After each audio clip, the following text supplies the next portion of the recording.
రత్న ఈ సినిమాకి డైరెక్టర్ని. బ్యానరు నవకళ. సినిమా పేరు కత్రినా కరీనా మధ్యలో కమల్ హాసన్.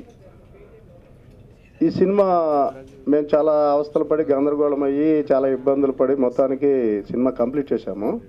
ఎందుకోసమంటే ఈ సినిమాలో మేము ఆల్రెడీ 2 హీరోలు పెట్టాం ఫస్ట్. ఇంతకు ముందు ఒక హీరో ఫెసిలిటీస్ ప్రాబ్లం వల్ల అంటే ఒక 4 రోజులు షూటింగ్ జరిగితే ఆగిపోవడం జరిగింది. తర్వాత ఇంకొక హీరోతో 16 రోజులు షూటింగ్ చేశాము.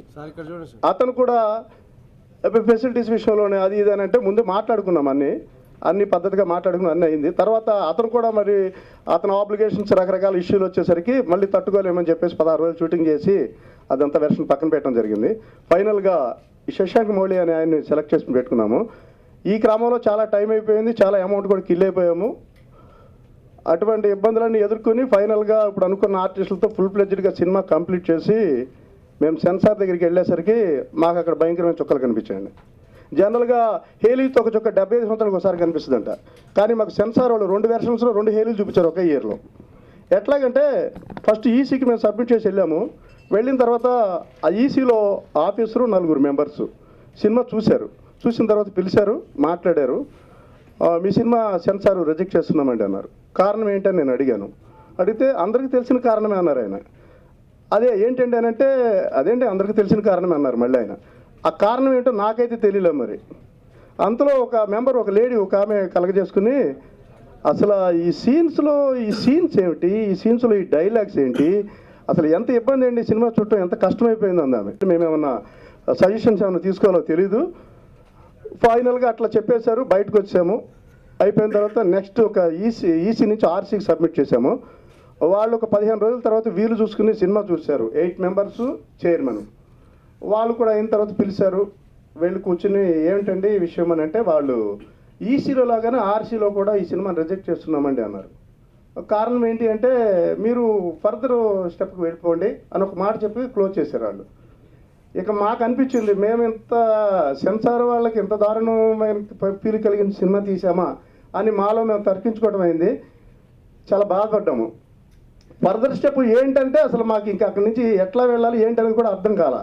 ఇక తర్వాత దీనిపైన ఒక ట్రిబ్యునల్ అని ఒకటి ఉంటుంది ఢిల్లీలో అని తెలిసింది. అయితే ఉంది కానివ్వండి, ఇక్కడ తెలిసిన వాళ్ళు ఈ సరౌండింగ్ ఉన్న చోటే మనకి ఇక్కడ ఆన్సర్ రాకపోతే ఇక ఎక్కడో ఢిల్లీలో మనకు తెలియని చోటుకి వెళ్ళి సెన్సార్ కోసం వెళ్తే అక్కడ మనం ఏం చేయగలుగుతాము, భాష కానీ ఏరియా మనకు తెలియని ప్రాంతం అని చెప్పి అనుకున్నాము.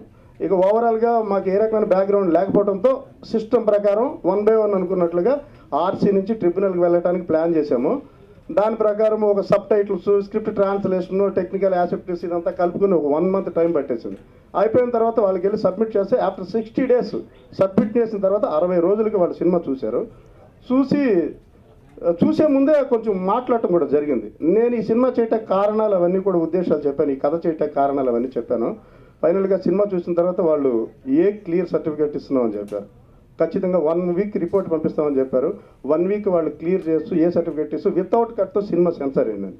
ఈ ప్రాసెస్ ఈసీ ఆర్సీ ట్రిబ్యునల్ వరకు ఇలా జరిగింది. ఇదంతా దరిదాపుగా మాకు ఒక 6 months టైం పట్టేసింది. నెంబర్ ఆఫ్ అమౌంట్కి చాలా అయిపోయింది. అయిన తర్వాత మేము ఫ్రీ అయ్యాం కానివ్వండి. వాళ్ళు చెప్పిన మాటలు అయితే కనుక మాకు చాలా బాధ కలిగించే, మా టైం కిల్ అయింది, మా అమౌంట్ కూడా కిల్ అయింది. ఏమన్నారంటే వాళ్ళు ఇచ్చిన రిపోర్ట్లో, ఈసీలో మాకు ఇచ్చిన ఫస్ట్ రిపోర్ట్లో నైతిక విలువలు, సభ్యతా సంస్కారాలకు విరుద్ధంగా తీసిన చిత్రం, తర్వాత ఆడవాళ్ళని కించపరిచే విధంగా ఉన్న చిత్రం, ప్రేక్షకులలో లైంగికోత్సాహాన్ని కలిగించే చిత్రం అని చెప్పి వాళ్ళు అన్నారు. మేమెవరమండి లక్షలు ఖర్చు పెట్టి ఒకరిని కించపరచడానికి సినిమా తీయటాకిను, ఇంకొకళ్ళు ఉత్సాహాలు కలిగించి సినిమా తీయటానికి, అసలు లైంగిక ఉత్సాహాలు కలిగించడానికి సినిమా 60 లక్షలు పెట్టి 70 లక్షలు పెట్టి సినిమా తీయాల్సిన అవసరం లేదు. అయినా ఎవరి ఉత్సాహాలు వాళ్ళకు ఉన్నాయి. ఆ విషయం ప్రత్యేక మనం ఎవరిని ఉత్సాహాలు కలిగించాల్సిన అవసరం లేదు. ఆ ఇండియా పాపులేషన్ చూస్తేనే మన ఉత్సాహాలు ఏంటో మనకు తెలుస్తుంటాయి. అలా చేయడం జరిగింది వాళ్ళు. తర్వాత ఇక మేము టోటల్ క్లియర్ చేసుకున్న తర్వాత ఇక్కడ నేను మళ్ళీ అంత అయిన తర్వాత యూఏ సర్టిఫికేట్ కోసం, ఛానల్ టెలికాస్ట్ కోసం మళ్ళీ నేను సబ్మిట్ చేయడం జరిగింది. అక్కడికి వచ్చేసరికి వాళ్ళు మళ్ళీ సేమ్ ఇక్కడ ఈ సినిమా యూఏ కోసం చూసి కూడా ఈ సినిమాను మళ్ళీ సేమ్ పాత పద్ధతిలోనే ఇంత ఢిల్లీ వెళ్ళొచ్చి ఇంత గందరగోళం అయిన తర్వాత కూడా మళ్ళీ ఈ సినిమాను కూడా ఛానల్ టెలికాస్ట్ కూడా కుదరదు, మళ్ళీ మేము ఏనే ఇస్తున్నాం దీనికని యాజ్ ఇట్ ఈజ్ వాళ్ళు ఇచ్చిన సర్టిఫికేట్ ఇచ్చారు, యూఏ మాత్రం ఇవ్వలేదు. మరి ఇట్లా సిస్టమ్ ప్రకారం ఏ బ్యాక్గ్రౌండ్ లేకపోతే మేము సిస్టమ్ ప్రకారం 1 by 1 వెళ్ళాము. ఏమన్నా మరి దౌర్జన్యాలు, రాస్తారోకో ఇలాంటివి ఏమన్నా చేస్తే మరి సర్టిఫికేట్లు ఏమైనా ఇస్తారేమో. అవైతే మాకు ఆ పరిస్థితులు లేవు. మరి అలా చేయటం జరిగిందండి. అయినా సెన్సార్ వాళ్ళు వీళ్ళు నియమ నిబంధనలు అనేవి జనరల్గా మనమంతా ఒకే చట్టం పరిధిలో ఉన్నాయి దేశం మొత్తం మీద. సెన్సార్ అనే నిబంధనలు అనేవి కూడా టోటల్గా ఓవరాల్ కంట్రీ మొత్తం ఒకే కండిషన్స్లో ఉంటాయి. హిందీకి ఒక రకము, తమిళకి ఒక రకం, కన్నడకు ఒక రకం, మలయాళంకి ఒక రకం, తెలుగు ఒక రకం అయితే ఉండదు. నాకు తెలియని ఉద్దేశం ఏంటంటే ఇక్కడ వీళ్ళు ఎందుకు రిజెక్ట్ చేశారు ఈ 2 వెర్షన్స్ వాళ్ళు, అక్కడికి వెళ్ళిన తర్వాత వాళ్ళు ఎందుకు ఒబే చేయగలిగారు, వాళ్ళు సర్టిఫికేట్ ఎలా ఇవ్వగలిగారు? ఇదే నిబంధనల ప్రకారం వాళ్ళు చూశారు కదా, నిబంధనలన్నీ ఒకే రకంగా ఉంటే మరి మాకు సర్టిఫికేట్ రావాల్సిన అవసరం లేదు కదా. వచ్చింది అంటే ఒక రకంగా ఇక్కడ సెన్సార్ వాళ్ళు తప్పు చేశారు, వాళ్ళ నిర్ణయాలు తప్పుగా తీసుకున్నారనే విషయం ఖచ్చితంగా అర్థమవుతుంది. వీళ్ళు తప్పు చేసిన వాళ్ళతో సమానం. ఒక రకంగా ఎవరిష్టం వచ్చినట్టు వాళ్ళు పేజీలు రిపోర్ట్లు రాసేసి ఈ సెన్సార్ మెంబర్స్ జనరల్గా రోజు వాళ్ళకి ఇంట్లో ఏదైనా పర్సనల్ ప్రాబ్లమ్స్, హెడేక్స్ ఉంటే ఆ ఫీలింగులతో కనుక ఆ రోజు కనుక సినిమా సెన్సార్కి వస్తే ఆ రోజు ఎవరి సినిమా సెన్సార్ అంటే వాళ్ళు బలైపోయినట్లే లెక్క. మా పరిస్థితి అలా జరిగింది. వాళ్ళ పర్సనల్ మూడ్స్ అన్నీ కూడా తీసుకొచ్చి మా సినిమా మీద ప్రజెంట్ చేసినట్టున్నారు. వాళ్ళు ఇష్టం వచ్చినట్టు పేజీలు రాశారు. బహుశా వీళ్ళంతా చదువుకునేటప్పుడు హోంవర్క్, క్లాస్ వర్క్ సరిగ్గా చేయలేదేమో. ఈ పేజీలు మా సినిమాల మీద రిపోర్ట్లు రాయించేశారు. ఎన్నో ఓవరాల్గా అయితే అక్కడ అట్లా క్లియర్ అయిందండి. ఇంకపోతే ఈ నిబంధనలు నాకేమనిపించిందంటే, ఇప్పుడు ఈ సెన్సార్ మేము పైకి వెళ్ళి సెన్సార్ తెచ్చుకున్నాము, కింద వెర్షన్స్ ఇద్దరు కూడా తప్పు చేశారని అర్థమైంది. వీళ్ళ కండిషన్స్ వీళ్ళు మీరు తప్పు చేశారు, ఒప్పు చేశారని అడిగే వాళ్ళు అయితే ఎవరో కనిపించాలి. మేము సినిమా రాంగ్గా తీసామని మా మీద అయితే వీళ్ళు పనిష్మెంట్లు చేశారు. కానీ మరి వీళ్ళు తీసుకున్న నిర్ణయాలు తప్పు ఒప్పు అనేది ఎవరో తేల్చడం లేదు. ఒక రకంగా వీళ్ళు తప్పు చేశారని ఖచ్చితంగా అర్థమవుతుంది. ఇక్కడ నేనేమంటానంటే, పై స్థాయిలో ఒకసారి సినిమా సెన్సార్ అయిందంటే కనుక కింద స్థాయిలో ఎవరైతే ఆ సినిమా సెన్సార్ చేశారో వాళ్ళు తప్పు చేసిన వాళ్ళుగా ప్రూవ్ అయ్యారు కనుక వాళ్ళకు కూడా కొన్ని రకమైన శిక్షలు ఉండాలి. అలాంటివి ఉంటేనే సెన్సార్ మెంబర్స్ ఒళ్ళు దగ్గర పెట్టుకుని వాళ్ళు కంట్రోల్లో ఉండి సినిమాలు చూడగలుగుతారు. మాలాంటి వాళ్ళు ఇబ్బంది లేకుండా నెలలు డబ్బులు వృధా కాకుండా జరగడం వీలేదు. కంపల్సరీ వాళ్ళకి తప్పు చేశారంటే వాళ్ళకి శిక్షలు ఉండాలి వాళ్ళకు కూడా. అప్పుడు వాళ్ళు కంట్రోల్ పెట్టుకుని నిర్ణయాలు తీసుకోగలుగుతారు కదా. లేకపోతే ఇష్టానుసారం నిర్ణయాలు తీసుకుంటారు, వాడైతే ఏమైంది వీడైతే ఏమైందని. ఇవి కూడా ఎక్కువగా జరిగేదన్నీ కూడా అందరికీ తెలిసిన విషయమే. చిన్న సినిమాల మీద ఇలాంటివి జరుగుతుంటాయి. ఏ బ్యాక్గ్రౌండ్ లేదు, మాట్లాడలేరు, ఏమీ చేయలేరు కనుక రెగ్యులర్ ప్రాసెస్లో ఉన్నవాళ్ళు ఏ పద్ధతిలో కావాలో ఆ పద్ధతిలో చేసుకుంటూ వెళ్ళిపోతుంటారు. వాళ్ళకి బాగానే జరుగుతుంది. నా ఉద్దేశం అయితే ఒకటేనండి, వీళ్ళు సెన్సార్ వాళ్ళు సినిమాలకు ఒక రకంగా ఉరి శిక్షలు వేస్తున్నారు. ఏ రకంగా అంటే రిజెక్టెడ్ సినిమా, రెఫ్యూజల్ సర్టిఫికేట్, ఈ పదాలు ఏంటండి? అలా చేస్తే సినిమాలు ఎక్కడ బయటకు వస్తాయండి? ఉరి శిక్షలు అనాలి. ఎందుకోసమంటే నాకు ఈసీలో సినిమా రిజెక్టెడ్ అన్నారు, ఆర్సీలో కూడా రెఫ్యూజల్ అనేది చేశారు. ఒక రకంగా ఉరి శిక్ష పడిపోయింది సినిమాకి. సపోజ్ బయట ట్రిబ్యునల్ అనేది లేదనుకోండి, నా సినిమా ఎట్లా ముందుకెళ్ళేదండి? అక్కడ ఆగిపోయేది. అంటే మేము సినిమా మూల పెట్టుకుని కూర్చోవాలి. సినిమా అనేదానికి చూసి నిజంగా అభ్యంతరాలు ఏమన్నా కనుక నిర్మాణాత్మకంగా కొన్ని వాళ్ళకి కరెక్ట్ అనిపించకపోతే ఆ కట్స్ ఇవ్వండి. మీకున్న పరిధులు అయితే లేదా యూపీఏ లేదా ఏ సర్టిఫికేట్ అని ఇస్తారు. చూసేవాళ్ళు ఎవరికి వాళ్ళే నిర్ణయించుకుంటారు. ఇది మనకు సంబంధించిన సర్టిఫికేట్, ఇది మనమే చూద్దాము, ఇది మనది, మనం వెళ్ళకూడదని ఎవరి నిర్ణయాలు వాళ్ళకు ఉంటాయి. సినిమా చూసే వాళ్ళకి అన్నీ తెలుసండి, ఏది చూడాలో ఏది చూడకూడదని. ఎన్నో సినిమాలు, అడల్ట్ మూవీస్, ఏ సర్టిఫికేట్ సినిమాలు వచ్చినాయి. ఆ సినిమా హాల్కి ఏ అమ్మాయి కూడా ఒక రోజు టికెట్ తీసుకుని దారి తప్పి సినిమా హాల్లోకి వెళ్ళిపోయిన సంఘటనలు ఇక్కడ లేవు. ఊర్లో ఉన్న పల్లెటూరులో వాళ్ళు చదువులేని అమ్మాయిలకు వాళ్ళకు కూడా తెలుసండి, మనం ఈ సినిమా మనకు కాదు, మనం వెళ్ళకూడదనే విషయం. అలాంటి వాళ్ళకి తెలిసినప్పుడు జనరల్గా సర్టిఫికేట్ ఇష్యూ చేస్తే మిగతా వాళ్ళు ఎందుకు వెళ్తారు, ఎందుకు బాధపడతారండి? అలా జరగదు కదా. కానీ వీళ్ళైతే వీళ్ళు ఇష్టం వచ్చినట్లు ఇలా నిర్ణయాలు తీసేసుకున్నారు. అయినా 2 గంటల సినిమా ఎఫెక్షన్ అనేది, ఎమోషన్ అనేది ఆ 2 గంటల ప్లేలోనే ఆ విషయం అక్కడ చూసి జనాలు థియేటర్లో నుంచి బయటకు వచ్చేటప్పుడు అది మర్చిపోయి బయటకు వచ్చేసారండి. ఆ ఫీల్ అంతా డోర్ బయటకు వచ్చేటప్పుడు ఆ డోర్ దగ్గర వదిలేసి హాల్లో నుంచి బయటకు వచ్చేస్తారు. సినిమాలో చూసిన ఎమోషన్స్ అన్ని బయట ప్రజెంటేషన్లోకి చేయరు. అలాగే లోపల ఉన్న దేవుని సినిమాలో దాడులు చేసే సంఘటనలు జరిగితే అవన్నీ చూసేసి సినిమాలో ఉన్న థియేటర్లో ఉన్న వేరే వాళ్ళ మీద దాడులు చేయరు. అలాగే వేరే ఇంకా రొమాంటిక్ సీన్స్ ఉంటే అవి చూసేసి వేరే వాళ్ళ మీద పడిపోయి దాడులు చేసే పరిస్థితి. అలాంటివి ఏం చేయాలి, ఒకళ్ళ మీద ఒకళ్ళు పడిపోవడం జరుగుతుంది. ఎవరి పరిధులు వాళ్ళకు ఉంటాయి. సినిమాలు చూసే వాళ్ళకి ఖచ్చితంగా వాళ్ళకు నిర్ణయం ఉంటుంది, వాళ్ళకి వ్యవహారాలు చేయొచ్చు. సపోజ్ రాకెట్ సినిమాలు చూసి నిజంగా చెడిపోతారు, సినిమాలు చూసి ఇబ్బంది పడిపోతారు, సొసైటీ సర్వనాశనం అయిపోతుంది వీళ్ళు అనుకుంటే కనుక రాకెట్ ప్రయోగాల మీద ఎన్నో సినిమాలు వచ్చుంటాయి. ఆ సినిమాలను చూసేసిన ప్రేక్షకులు బయటకు వచ్చేసి రాకెట్ ప్రయోగాలు చేశారు కదా. అలాగే అరాచకాలు అరికట్టే వాటి మీద సినిమాలు చాలా వచ్చినాయి. ఆ సినిమాలు చూసిన ప్రేక్షకులు బయటకు వచ్చి అరాచకాలు అరికట్టే కంకణం కట్టుకుని తిరగరు కదా.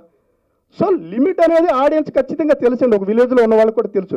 అనవసరంగా వీళ్ళే రాద్ధాంతం చేస్తున్నారు. అసలు డబుల్ మీనింగ్ అనే విషయం మాట్లాడితే వీళ్ళు ప్రతిదీ డబుల్ మీనింగ్ ఫీల్ వస్తున్నారు. మనం సెన్సార్కి వచ్చే ముందే ఏమేమి కట్ చేద్దాము, ఏమేమి తీసేద్దాము, మన దగ్గర ఉన్న కత్తులు కడాలు అన్నీ వేసుకుని వీళ్ళు సెన్సార్ ఆఫీస్కి వచ్చేస్తున్నారు. వచ్చిన దగ్గర నుంచి లేని దాన్ని కూడా వీళ్ళు డబుల్ మీనింగ్ ఫీలింగ్ కలగజేసుకుని అంతే డబుల్ మీనింగ్ యాంగిల్ వీళ్ళు చూస్తున్నారు. ప్రేక్షకులు చాలా లైట్ తీసుకుంటారండి. నేను చిన్న ఎగ్జాంపుల్ చెప్తానండి. ఒక గుడి దగ్గరకు వచ్చి ఒక భక్తురాలు వచ్చి ఒక పూజని ఇంకొంచెం ప్రసాదం పెట్టండి అని అంటే ఏంటండి పెట్టేది అని ఫైనల్గా వీళ్ళు మమ్మల్ని క్వశ్చన్ చేసే పరిస్థితి వస్తుంది. ఏం పెట్టమంటారండి? అది పూర్తి ఎలా అవుతుంది? అది డబుల్ మీనింగ్. అది మీరు చూసే యాంగిల్ బట్టి ఉంటుంది. ప్రతిదీ కూడా మీరు అలా రాంగ్ యాంగిల్ ఆలోచన రాంగ్ యాంగిల్ అని ఉంటుంది.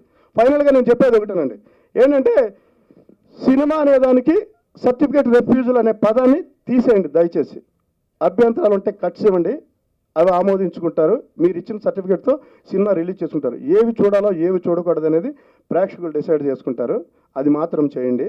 తర్వాత ఏంటంటే సెన్సార్ వాళ్ళకి పరిధులు లేకపోవడం వల్ల వాళ్ళు ఇష్టానుసారం నిర్ణయాలు తీసుకుంటున్నారు కనుక వాళ్ళు కూడా దుందుడుకుగా సరైన నిర్ణయాలు తీసుకోకపోతే పై స్థాయిలోకి సినిమా వెళ్ళి సెన్సార్ పొందితే కింద స్థాయిలో ఎవరైతే ఆ సినిమాను స్క్రూటినీ చేశారో వాళ్ళకి కఠినంగా పనిష్మెంట్స్ ఉండాలి. ఉంటే వాళ్ళు అప్పుడు ఒళ్ళు దగ్గర పెట్టుకుని ఖచ్చితంగా నిర్ణయాలు తీసుకుంటారు. ఇలాంటి మిగతా వాళ్ళకి ఎవరికి రాకుండా ఉండాలని ఇది చాలా ముఖ్యమైన అంశము.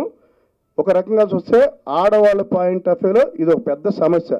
ఈ రోజున సొసైటీలో ఇది ఒక పెద్ద పరిష్కరించుకోవాల్సిన సమస్య. ఈ విషయం గురించి మేము సినిమా తీసాము. ఇది వాళ్ళకి మాత్రం వేరే యాంగిల్లో కనిపించింది. నేను ఈ కథ అనుకున్న తర్వాత నేను ఎవరి దగ్గర ఈ సినిమా గురించి నేను టాపిక్ చేసిన ఈ సినిమాలో సెంట్రల్ ఐడియా చెప్పిన ఒక్కొక్కరు వాళ్ళకి సంబంధించిన వాళ్ళు ఈ చుట్టుపక్కల 4-5 ఉదాహరణలు చెప్పుకుంటూ వచ్చారు. ఈ సినిమాలో సెంట్రల్ ఐడియా ఏంటంటే ఫైనల్గా పెళ్లికి మొగుడు మాత్రమే కాదు కావాల్సింది, ఆ మొగుడు మగాడు అయి ఉండాలి అని ఒక అమ్మాయి చదువుకున్న అమ్మాయి అనుకుని ఉంటుంది. అది సెంట్రల్ లైన్ అండి ఈ సినిమా. ఈ బేస్ మీద సినిమా తీసాము. వాళ్ళకి అభ్యంతరం ఇచ్చింది సార్. పెళ్లికి మొగుడు మాత్రమే కాదు కావాల్సింది, ఆ మొగుడు మగాడు అయి ఉండాలి. 6 ప్యాక్ ఉన్నవాళ్ళు, బాగా డబ్బులు ఉన్నవాళ్ళు, కోటీశ్వరులు చాలా మంది ఉన్నారు. అది ఉందా ఇది ఉందా, క్వాలిఫికేషన్ ఏంటి, వీడి పర్సనల్ ఫిజిక్ ఏంటి, వీడి బ్యాక్గ్రౌండ్ ఏంటి అని పెళ్లి చేస్తారు. ఫైనల్గా వాడు మగవాడు కాదు అనుకుంటే కనుక వాళ్ళతో ఆమె కాపురం చేయగలుగుతుందా? ఎవరైనా సొసైటీలో దీన్ని ఒప్పుకోగలుగుతారా? ఇది జరగదు కదా. ఒక రకంగా ఆడవాళ్ళు చాలా మంది సాక్రిఫైస్ చేస్తున్నారు. ఇలాంటి విషయాలు చెప్పుకోలేరు. ఇవి సమస్యలు వచ్చిన తర్వాత బయటపడిన తర్వాత అందరూ గగ్గోలు పెట్టేసి కుటుంబాలు సర్వనాశనం అయిపోతాయి. దీన్ని ఎలా పరిష్కరించడం అనేది వేరే విషయం. ఇదొక ఇష్యూ అండి, ఇదొక సమస్య, చెప్పుకోలేని సమస్య. మీకు ఎగ్జాంపుల్ చెబుతున్నాను. మొన్న ఒక 1 వీక్ 10 days బ్యాక్ బెంగళూరులో ఒక ఇన్సిడెంట్ జరిగింది. సాఫ్ట్వేర్ ఇంజనీర్ అమ్మాయి, సాఫ్ట్వేర్ ఇంజనీర్ అబ్బాయి 3 రోజులు పెళ్ళైన తర్వాత 4వ రోజు నుంచి అబ్బాయి పత్తాలేడు. 5 months వరకు అమ్మాయి చూసి పొల్యూషన్లో కంప్లైంట్ ఇచ్చింది. ఏంటంటే వాటి మొగాడని ప్రూవ్ కాలేదంటే పత్తాలేడు, ఏమైపోయాడు తెలియదు. అమ్మాయి పొల్యూషన్లో కేసు పెట్టి ఏమందంటే నా 45 లక్షలు ఫ్లాట్ రాసిస్తాను అతను కనుక నాకు సంతానం కలిగేసే మనిషి ఉంటే ప్రూవ్ చేయగలుగుతాను. ఇలాంటి నంబర్ ఆఫ్ ఇష్యూస్ జరుగుతున్నాయండి, చాలా కేసులు జరుగుతున్నాయి. ఇది సెంట్రల్ ఐడియా అండి. ఓకే సార్, పరిష్కారం అంటే నేను ఒకటే చెప్తున్నానండి. అంటే సమస్య అనేది ఉంది. ఈ సమస్యని ఎవరు ఎలా పరిష్కరించాలో ఎవరు మానసిక స్థితిని బట్టి వాళ్ళకు ఉంటుంది సార్. మా సినిమాలు అంటే నేను ఫైనల్ ఒకటే చెప్పానండి, డైరెక్ట్గా సమస్యను పరిష్కరించే యాంగిల్లో చేస్తే పరిష్కారం అవుతుంది. అది నిజం కాకుండా అనుమానం యాంగిల్లో ప్రయత్నాలు చేస్తే అది వేరే చోటుకి తీసుకెళ్తుంది. ఓవరాల్గా అయితే కనుక చాలా విషయాలు అండర్స్టాండింగ్లోనే పోతాయి. వీటి గురించి తవ్వుకునే ప్రయత్నాలు చేయొద్దు అని నేను అట్లా చెప్పుకొచ్చాను. మిత్రులందరికీ నమస్కారం. కరీనా కత్రీనా మధ్యలో కమల్ హాసన్. ఇందాక డైరెక్టర్ గారు చాలా స్ట్రగుల్ చెప్పుకుంటూ వచ్చారు. తను how he faced all toughness in life. అంటే ఈ సినిమా చేయడం ప్రతి ఒక్క సినిమాకు, ఒక చిన్న సినిమాలకి ఎస్పెషలీ ఇది ఒక చిన్న టెస్ట్ లాగే అనమాట. మనం సక్సెస్ అయ్యి ఎడిటింగ్ అయ్యి డబ్బింగ్ అయ్యి సెన్సార్ అయ్యి బయటికి రావడం చాలా పెద్ద విషయము. సో మొత్తానికి ఫినిష్ చేసుకొని బయటకు వచ్చిన సినిమా. ఈ film it's more like fun అండి. దీని సోల్ అంతా కామెడీనే ఉంటుంది. ఎక్కడ కానీ మెసేజ్ ఏదో ఇచ్చేసి అంటే దాంట్లో ఒక మెసేజ్ డెఫినెట్గా ఎవరికి సంబంధించినట్టుగా వాళ్ళు ఇంటర్ప్రిట్ చేసుకోవచ్చు. కానీ ఓవరాల్గా మీరు క్యారెక్టర్లన్నీ కూడా నవ్వించేటట్టు నవ్వుకుంటూ సరదాగా 2 hours సినిమా నడిచిపెట్టేట్టే ఉంటుందండి. ఎక్కడ ఎవరి మనోభావాలు కించపరిచేటట్టు ఎక్కడ ఉండదు సినిమా. అండ్ డైరెక్టర్ రత్న గారు చాలా అద్భుతంగా తీశారు. ఇందులో చాలామంది సీనియర్ ఆర్టిస్టులు ఉన్నారు. ప్రతి క్యారెక్టర్ని ఎలివేట్ చేసేటట్టుగా ఆయన చాలా చాలా చక్కగా తీశారు. ఉన్న ఎక్స్పీరియన్స్ అంతా ఈ చాలా ఏళ్ళుగా ఇండస్ట్రీలో ఉన్నారు కాబట్టి. అందులో ఇందాకే చెప్పారు ఆయన, 2 హీరోస్ వద్దనుకున్నాక నేను కూడా చాలా స్టాండప్ కామెడీస్ అక్కడ రోల్స్ అవి ఇవి చేస్తుండేవాడిని. సో అది చూసి జస్ట్ కామెడీ లుక్ ఉంది మీకు అని చెప్పి నన్ను స్టోరీ విను శశాంక్ అని చెప్పి ఇన్వాల్వ్ చేశారు. నేను ఈ సినిమాలో లీడ్ అంటే ఏదో హీరో ఇదంతా కాదండి. చాలామంది అనుకుంటుంటారు హీరో ఈ సినిమాలో hero it's not about hero. So story and comedy punches and ఆ క్యారెక్టరైజేషన్ అంతా ఉన్నవే ఒక హీరో అని చెప్పచ్చు. ఈ సినిమాకి మెయిన్ సోల్ అదే. సో నవ్వుతూనే ఉంటారు. ఎందుకంటే మేము ఎడిటింగ్ చేస్తున్నప్పుడు ఎడిట్ సూట్లో కానివ్వండి, డబ్బింగ్ వాళ్ళు కానివ్వండి, డైలాగ్స్ గుర్తుపెట్టుకొని మరీ అనుకుంటూ నవ్వుతుండేవాళ్ళు అనమాట. సో అది చిన్న positive motivation it self says okay మనం కాసేపు ఎంటర్టైన్ చేయడానికి ఇందులో డెఫినెట్గా ఎంజాయ్ చేసేటట్టే ఉంది. అండ్ సినిమా అంటే మనకు తెలుసండి ఒక మీడియం, చాలా రకరకాల వాళ్ళకు రకరకాల ఉద్దేశాలతో they have their own creativity. So ఒక ఏదైనా సబ్జెక్టు, ఒక సొసైటీలో ఇష్యూ కానివ్వండి, లేకపోతే మెసేజ్ ఓరియంటెడ్ రకరకాల సినిమాలు ఉంటాయి. ఈ సినిమా ఏంటంటే ఒక అబ్బాయి, పెళ్లి కాని అబ్బాయి పెళ్లి చేసుకుందాం అనుకున్న ఒక అమ్మాయి గురించి వాట్ సార్ట్ ఆఫ్ ఎక్స్పెక్టేషన్స్ ఈ గాట్, అలాగే ఒక అమ్మాయికి ఒక అబ్బాయి ఎలా ఉండాలి అనేది, ఆ అమ్మాయి ఎక్స్పెక్టేషన్స్ ఆ అమ్మాయి యాంగిల్లో ఎలా ఉంటుంది అనేది మొత్తం చాలా తమాషాగా, ఎక్కడ ఆ సెన్సిటివ్ ఇష్యూస్ని తీసుకొని ఎలా ఉంటుంది అని సినిమాలో అలా మొత్తం సాగుతుంటుంది. అండ్ ప్రతి చోట చాలామంది నయీం కానివ్వండి, చాలామంది చాలా వర్క్ చేశారు. We can see on the posters. So అది పెద్ద ప్రివిలేజ్ ఈ సినిమాకి. అండ్ లాట్ ఆఫ్ కామెడీ, మొత్తం కామెడీ యాంబియన్స్, ఒకటే కామెడీ మెసేజ్ అనమాట ఈ సినిమాలో. అండ్ డెఫినెట్గా you will be having lot of fun. And thank you. We're planning pretty soon to release the movie. And చిన్న సినిమాలు కష్టాలు మామూలే, తప్పవు. దానికి ఒకటే ఒక మిత్రుడు దాన్ని ఒడ్డుకు ఈ సముద్రంలో, ఇండస్ట్రీ అనే సముద్రంలో చిన్న సినిమా అనేది చిన్న ఒక తెప్ప లాంటిది. దాన్ని సముద్రం ఒడ్డు దాటించాలంటే నన్ అదర్ దాన్ మీడియా అండి. మీడియా మిత్రులు లేకుంటే అది ఇంపాసిబుల్. ఎందుకంటే ఏ బ్యాక్గ్రౌండ్ లేదు ఇక్కడ ఉన్నవాళ్ళు. కేవలం కళ మీద ఒక ప్రేమతో, అభిమానంతో కళాకారులు కానివ్వండి, లేకుంటే ఆర్టిస్టులు అన్నీ మేము ఇక్కడ ఉన్న చేసిన వాళ్ళందరూ కూడా అప్కమింగ్. అందరికీ నమస్కారం. నా పేరు మమతా రాహుత్. బేసిక్లీ నేను కన్నడ అమ్మాయిని. దీనికి ముందు తెలుగులో పంచముఖి, జగన్నాయకుడు, కాలింగ్ బెల్, ఇలా కీచక అని సరదాగా సినిమాలు చేశాను. కత్రినా కరీనా మధ్యలో కమల్ హాసన్ కొద్దిగా నాకు స్పెషల్. ఎందుకంటే హాఫ్ స్క్రీన్ నేను చాలా ట్రెడిషనల్ అమ్మాయిని, అండ్ ఈ సినిమాలో నేను చాలా బోల్డ్గా, లైక్ ఆబ్వియస్లీ కత్రినా అంటే ముంబై కత్రినా ఎలా ఉంటుందో అలా ఏంటి ఈ సినిమాలో చూపించారు నన్ను. నేను ఇప్పుడే చెప్పాను ఆఫ్ స్క్రీన్లో నేను చాలా ట్రెడిషన్ అని. ఇలా డ్రెస్ వేసుకొని అబ్బాయిలతో తిరగడం అదంతా లైక్ సినిమా వాళ్ళు కాకుండా వేరే వాళ్ళు రకరకాలుగా మాట్లాడతారు, కానీ అది తప్పు, అలా మాట్లాడకూడదు. సో దానివల్ల ఏమవుతుంది అనేది సినిమాలో ఒక షార్ట్ మెసేజ్ కూడా ఉంది. Cigarette is injurious to health, drink is injurious to health అంటారు. సో ఇది ఎలా ఇంజురీ అవుతుంది అని కొంతమంది సైంటిఫిక్గా చూపిస్తారు, కొంతమంది లాజిక్గా చూపిస్తారు. బట్ మన సినిమాలో మేము కామెడీగా చూపించాము. Whole and soul Katrina Kareena, it's comedy cinema. So I'm expecting a lot from Katrina Kareena cinema. So నాకు ఛాన్స్ ఇచ్చిన డైరెక్టర్ గారికి అండ్ ప్రొడ్యూసర్ గారికి and my co star Shashank గారికి అందరికీ thank you so much. And మీరు ఈరోజు మన ప్రెస్ మీట్ వచ్చారు, సో మీ అందరికీ కూడా thank you so much. Cinema విషయానికి వస్తే మా డైరెక్టర్ గారు మొత్తం చెప్పేశారు. ఆయన నాకు 20 ఏళ్ళ నుంచి నాకు మిత్రుడు. ఎప్పటి నుంచో సినిమా చేద్దామని అనుకుంటున్నాము. సినిమా చెప్పిన లైన్ బాగా నచ్చింది. సినిమా కొన్ని ఇబ్బందుల వల్ల సినిమా మొత్తం కంప్లీట్ చేశాము. కానీ సెన్సార్ విషయంలో మాకు సార్ అన్నట్టు పగటిపూటే మాకు చుక్కలు చూపెట్టారు. కానీ ఈ సెన్సారు చాలా దారుణంగా ఉంది. కానీ ఇటువంటి ఇబ్బందులు ఎవరికి జరగొద్దు. మాకు సహకరించిన మా హీరోయిన్కి, మిగతా ఆర్టిస్టులందరికీ థ్యాంక్స్ అండి. మీడియా మిత్రులకు కూడా థ్యాంక్స్.